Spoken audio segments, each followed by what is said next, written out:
spending time for this. Çok memnun oldum. Ben de çok teşekkür ederim. Ευχαριστώ πάρα πολύ, φίλε μου. Okay. So you live in Copenhagen? I am born and raised in Beşiktaş, Istanbul. Okay. And all my life I lived in Poli. I just traveled around, of course, but I love Poli very much. But 3 years ago, I met this Danish journalist in Istanbul, and we lived together for some time, and he guessed already. And now we decided to try living here a little bit. And then we had a baby here 2 years ago. Oh, wow. Yeah, and then now we are here, but I'm going to Istanbul very often, and I'm working on some projects and everything. So, yeah, right now we are here. I go to Istanbul very often. I make a film festival here also with Danish Film Institute and some other sponsors. It's called New Films from Turkey. I'm trying to make a nice curation of films who goes to Berlinale, for example, or Venice. Okay. Like films with good artistic value and some nice social message, of course, in it. Because I always thought that some festivals abroad, they show weird stuff from Turkey, but actually there are some nice stuff. I know we have a lot of bullshit going on in the country, of course, lately. But I want to value good people and what they do. That was the reason. So I'm here, and now I'm working on a feature documentary also. But I want to ask your opinion about it, maybe in the end of our conversation, if you still have time. So how are you, and how is it going lately? I'm fine. I'm actually, you find me during some vacation that I take. Okay. In a small island. Okay. And I had an operation in the beginning of the year on my leg. Okay. So lockdown, the COVID lockdown, it was at the same time with the rehabilitation of my operation, of my recovery. Okay. So I was really hoping to do some vacation in order to be again in shape. Yeah, of course. So this is, and I'm working a couple of projects now. Wonderful. And that's all. Okay. I wrote down some questions for you. Well, first of all, tell me, what is the purpose of this interview? Why I'm sorry. do you, yeah. Yeah, sorry for not clearing myself very much prior to this, because actually I thought that you did not want to talk to me, because for a couple of months before, I didn't know, of course, the story about you. I wrote you messages. I started even trolling you on Facebook to get your attention, but finally you got back to me. I'm making a radio program with a radio station from Berlin. And this was my dream all my life, because when I was watching films, I was kind of crazy obsessed with food scenes and what they put on the table, because I also studied film and I worked as a commercial film director in Poli prior to this. I know how production works also. So I wanted to make a radio program that we sit and analyze films with their food scenes, how the food is presented by the filmmaker, how the food maybe is received by the viewer, and what can these food scenes tell us about the sociology of the era film has been produced, and so on, that kind of things. Therefore, I'm not a sociologist or whatever. I'm just curious. That's why my main guest is a sociologist, geographist, and a food sociologist. Excuse me if my English is not very good. It's absolutely fine, no problem. And then we meet every episode, and I choose a film and I prepare the flow of the show. I write some questions, blah blah blah, and then he almost enlightens us about from the perspective of sociology. And of course we put some other guests, like for example an Ottoman food historian, or a musician, or a cook, or some listeners, they join sometimes. And now we made 7 episodes so far, and this will be the 8th. I wanted to spare 2 episodes for your beautiful film because it means too much, so much to me. And therefore, in the first episode, which was my seventh episode, we sat and talked about the. I'm aware of this sensitive subject. We wanted to talk about the background, historical background, and the politics of your film. Meanwhile, I was having problems contacting you. But it was a good episode. We had really nice feedbacks, and we did not talk about the food or whatever.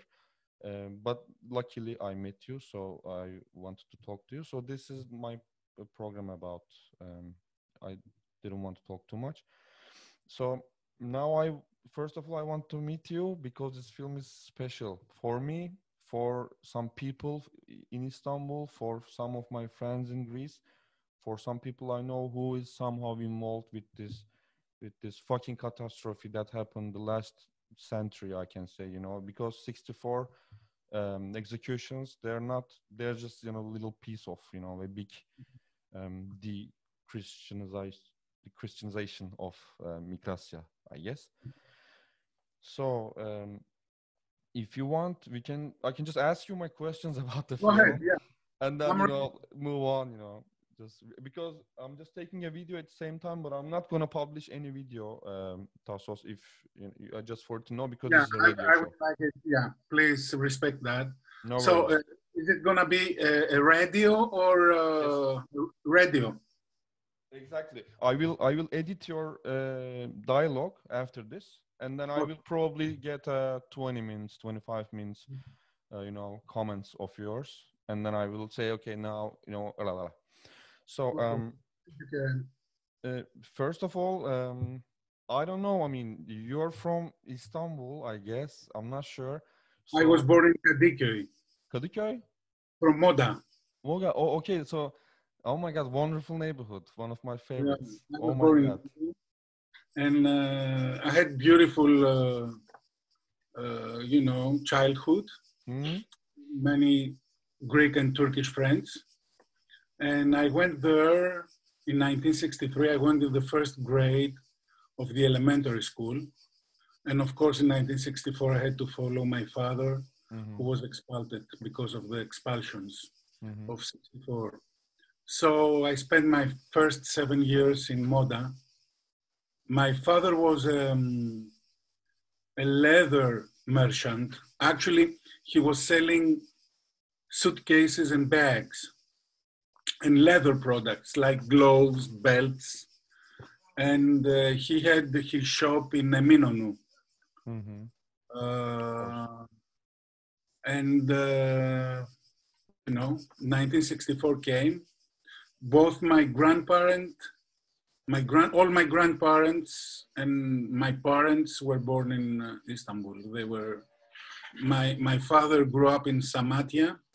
My mother grew up in Kadıköy. That's all. Okay, that's so this is your story, this film? Can we say that? Most of it, it's my story. It's autobiographical, yes. Except the third part. Yes. But the first 2 parts, it's exactly what happened to me and my family. Yeah. How beautiful were the first years in Istanbul. Yep. And how we were treated when we went to Greece. I mean, the line that most people really appreciate in the film is that the Turks kicked us out as being Greeks and the Greeks welcomed us as being Turks. So this double identity feeling, not belonging to a group or an ethnicity, it's a trauma causing situation, because especially if you're a 7-year-old child, you feel that you don't belong to any group. You are rejected from everywhere. So this is the beginning of a trauma which has to be healed through the years. And thanks God that happened to me. Why do you say thanks that it happened to you? I mean, if you don't reconcile with your traumas, then you spend your whole life, being in an ambiguous situation, emotional turbulence. But I've reconciled with that, especially after, you see, I left Istanbul in 1964, and I never went back until 30 years later. That was back in 1994. And that was the journey of my life, because that was one day I decided, I had traveling all over the world, and I had not gone to Istanbul for 30 years. And one friend told me, it's been 30 years and you haven't been to Istanbul, which is 50 minutes by plane. And we've been all over the rest of the planet. So I realized that there was something wrong going on. And I decided one day to travel to Istanbul, and that was the journey of my life, because it was in that journey that I decided to write the script and make the film. Actually, when we are in a relaxed dialogue like this, you start to answer all my questions. So let's just move on like this, because it's amazing. Because I was going to ask you what was the feeling, or did you have any type of feeling before you went to Istanbul? Because you say 30 years. Yes. Was it on purpose? Before I go to Istanbul, I had this kind of, I should say, then inferior feeling that being in a rejected minority, rejected quote unquote, although the Greeks of Istanbul, they were, I wouldn't say wealthy, but most of them, they were very well off, okay, in terms of their lifestyle. But there was this feeling that we were an isolated minority inside the Greek society. After that trip, I felt that I was very proud. And actually, I started having the opposite feeling, a superiority feeling, because I think somebody who is from Istanbul is a privileged person. There is something in this city that gives you a special privilege, because it's such the energy through the centuries that city has invested. It's there, and all the Istanbulus, they feel that, feeling, whatever their religion, whatever their ethnicity, So after that, I felt really proud of being in Istanbul, and that proudness, it was transferred through the film to the rest of the community in Greece. And that changed a lot, especially the community, the people who came from Istanbul. And it was very funny, because before I make the film, I was scared for 4 possible negative reactions that I would have for the film. One coming from the Greeks of Istanbul living in Istanbul, the other one from the Greeks of Istanbul living in Greece, the other one from the, Turkish institutions that, they wanted to control politically. And the fourth one is from the Greek institutions, because, I was doing my own story, my own narrative, in contradiction with the official narrative that they have as a state. And I was very lucky, because in all these 4 entities, the film was really appreciated and it was accepted. So I was really lucky with this. I think it might be because of its very tense emotions that's hidden in the film, which is also, I think, transmitted through food and taste and smell and spices. Maybe this is it. I'm trying to analyze why that film was so successful, and it's not easy, because if you can analyze and have an answer, then you have a recipe. Yeah, exactly. And if you have a recipe, then, but you cannot have a recipe in films. Otherwise, Exactly. Um, But uh, sorry, go ahead. Go ahead. How was yes, but at the same time, I guess you had a Turkish co-producer in this Oh film. yeah, Ho- I had great time. It was one company related to the Doğan Group, Mhm. but I don't remember the name of the company. Of course, my producer was, I think it's ANS. excuse me? I think it might be ANS Productions. Yes, it was ANS, you're right. And by that time, my cinematographer was doing a lot of commercials with ANS. Aha, okay. And the director and co-owner of ANS was Abdullah Oguz, who's a very good friend of mine, and he was, you know, a successful producer of commercials, and then he started making films as well. So we had a very, very good relationship. I mean, it was probably it was the best shoot I have ever done in my life so far. It was in Politiki Cuisina in Istanbul, not in Greece. Yes, exactly. I was just going to ask. The Yeah. crew was amazing. The actors were amazing. Başak Koklukayev, I mean, she's such a great actress. Yeah, she's. And of course, she and her husband are still my very good friends, although I don't talk to them very often. So, yeah, I was lucky enough to have very good co-producers. How was to be outside on the streets of Istanbul shooting this? Kind of also a reconnection with the past and everything. Must be intense. Not at all. Okay. Not at all. It was very funny when we were shooting with Tamer Karadaglı. I mean, all the streets were full of his fans. So the police had come and they had put lines in order not to bother the shooting. No. Everything was very open and very, very institutional, very well organized. I mean, it was an amazing experience. Perfect. There is a book written by Sula Bozi. It's the same. It has the same name, but unfortunately, I could not read it. Just except a couple of pages. Sula Bozi had written a book which was based on recipes from Constantinople, and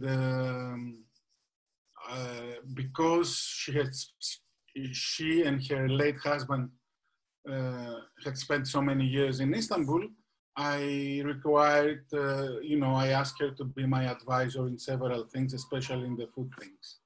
So that's the only relationship that I have with the book and the title of it, of course. It's a generic title. Yes, beautiful title. So she was involved as kind of a consultant for the food scenes? In specific aspects, yes, she was involved as a consultant. Okay. Perfect. So when you were writing, how was the writing process of this story? I mean, it was quite painful because of the Greek-Turkish relationships. We had positive periods and negative periods. We started with Inia. I don't remember how they call them in Turkey. The conflict about these rocky islands. And then every time we had a conflict with Turkey, I had to put the script inside the drawer and forget about it. Then we had the Öcalan case. Again, that was a problem. But after a couple of years, the earthquakes in Istanbul came, and the Greeks were very positive on helping and supporting the Turkish people. And again, the relationship of the two people became very good. So it was the timing was good to make the shooting in Greece. We see a lot of things about food, spices, and how did you put this depth about food, smells, and all those feelings into the script, which kind of well, first of all, from the heart? It all started with my personal experience. That was my life. I mean, as you can probably see, I'm a fat person, so I'm related to the food, and that's because of the relationship that I had with food from the very early years of my life, through the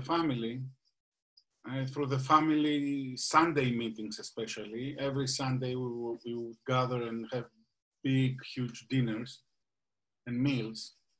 And then when I was in that journey that I told you before in Istanbul, I started thinking to structure the film in terms of a meal, because it reminded me the relationship that I had with Istanbul. The very early years of my life, it was like the nice appetizers.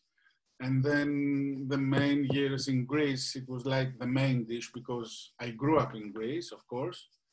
And then the desserts, it was my coming back to Istanbul in order to have this bittersweet feeling of reconciliation and re-separation again. Wonderful. I will just check my, okay. Yes, okay. One very important question from me. How did you decide working with Rebutsika about the soundtrack of the film, which is very, very wonderful? Yeah, I know. It's very interesting because, first of all, myself and Rebutsika and her husband, we are very good friends since the early 90s. And one day we were in Istanbul, actually. I mean, in the family, Rebutsika was a very well-known violinist, but not composer, but not composer. Her husband was very well-known composer, musician, and guitar player as well. So I was doing a lot of commercials, and the music was written by her husband. So one day we were traveling, it was Easter time, we were traveling to Istanbul, all of them, all of us, a big company, and we were just outside Chiragan Hotel on the Bosporus. So Evanthea told me, I have composed a couple of musical pieces by myself. Do you want to listen to them? I said, yes. So it was amazing because she gave me the Walkman. There were no smartphones by that time. And I listened to this beautiful music. So I understood that Evanthea would have the substance and the knowledge and the experience to write the music for my film, which I was writing by that time. What is interesting is that Evanthea is full of emotions, of Eastern music emotions, because her father studied in the island of Halki. It's Delhi, how you call where this religious Beliada? No. It's before the Buyukada. How you call the Heybeli. Hey? Heybeliada. Evet. So exactly, Heybeliada. So there is this Christian religious school where her father had studied. So he was a Byzantine musician, her father. So she has this inherited Eastern melodies inside her. That's why, so I decided to work with Evanthea, and of course, I did a couple of more films with her after that. Yeah, she's a great composer. Yeah, it's wonderful to hear the music in your beautiful film. Also, listening to the soundtrack is really, really wonderful. As you say, it's perfectly Eastern and Western, which is kind of Istanbul for me. Mm-hmm. How are you involved in the soundtrack production process as a director? Like, do you go to recordings? Do you give feedback? To the soundtrack? No. Well, the way that we worked with Evanthea was, it's very interesting and very creative. The first thing is I talk with her and I'm transferring the mood of what I want. and I give her to read the script. And she comes back with some melodies, because she's very easy on writing and composing melodies. And from these melodies, I choose a couple of themes that I like, and I feel that they match with the mood that I have in my mind. So when I do the breakdown of my film, a lot of scenes are based on these melodies. So I shoot the film, and then I give her the rushes where I need the music, and she composes the additional music on that. So it's very interactive. It's great. Do you think, because the previous episode we talked about displaced people, when they are displaced, it's like it's really a trauma, or we can also say it's like an empty hole in your stomach all your life. What do you think about these ideas? Do you think that when people are displaced, they have this emptiness inside them, or traumas that goes along with them for years? Because they leave their beloved country, and they have these mixed feelings by leaving their native country that they grew up, and they are related to positive memories, but also very negative, because there must be a reason for being displaced, either social or economical or political, or war problems like it happens in Syria. So in the first place, they carry a trauma, which they hope that they're going to heal it in the new ground, in the new country that they will go. So they face it, the feelings are mixed, because you have a trauma by leaving something. Excuse me. Çok yaşa. And you also have a trauma in order to fight and to be accepted and to be adapted in the new society that you're going. So, and it takes time, if by any chance you will be able to heal that trauma. Otherwise it stays and you're continuously a refugee. We talked about, sorry. We talked about a concept called double absence in the previous episode. For these people, it's used. You have one absence from the city you have to leave from, and the second absence is coming from the new place, and your constant struggle to integrate, or you don't want to be there maybe, but you have to be there. All those things. As a person who left Istanbul when at the age of 7, how was life in Hella when you went there? Like, do you remember the feeling? How was life where? In Greece? Oh, like as a child, maybe. Oh, it was very naive. It was mid-60s. Of course, Greece had also amazing political turbulence inside. There was a coup. 3 years after we landed to Greece, there was the military junta that took over the power. And the politics in Greece, it was amazing, because Greece had just come out from a civil war, and the passions between the people who were divided were very strong. So the people from Istanbul who went to Greece, they wanted to have their peace. They wanted to be relaxed in the new country, and they couldn't do that. So it was a new headache for the immigrants. It's like you're judged in both places. Of course, yeah. Of course. My last question actually is, because my radio show is kind of an analysis of the film scenes, how, as a filmmaker or writer, what do you think about connecting through food with our past?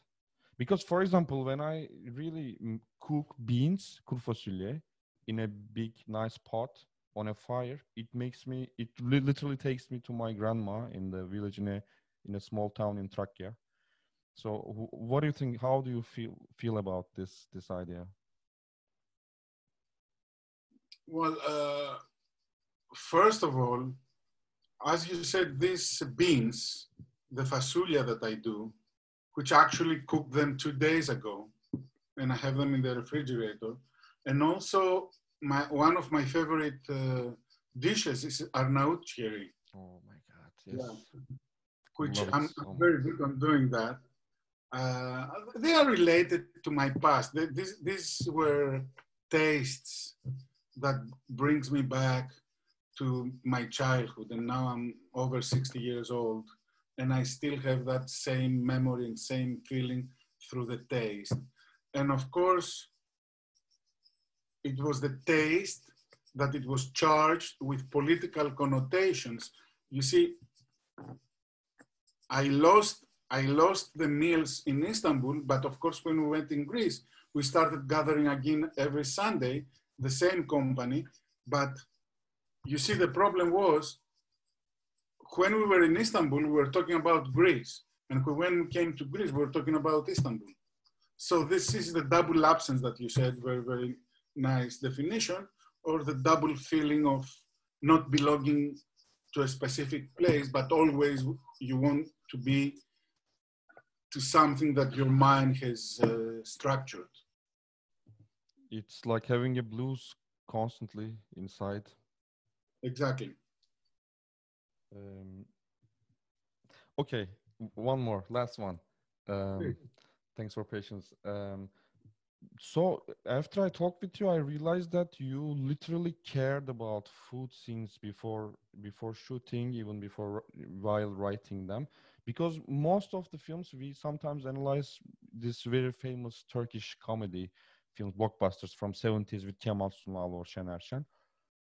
We realized that in those films, director or no one else cared about what's on the table, which also is something else. It's also interesting for us to analyze. But you were very careful about putting plates on the table, choosing certain foods. So, how did you decide to have dolma, for example, or how did you have the idea of writing midyedes, mussels, and as a metaphor in a hammam, you know? Mm-hmm. Well, this is inspiration.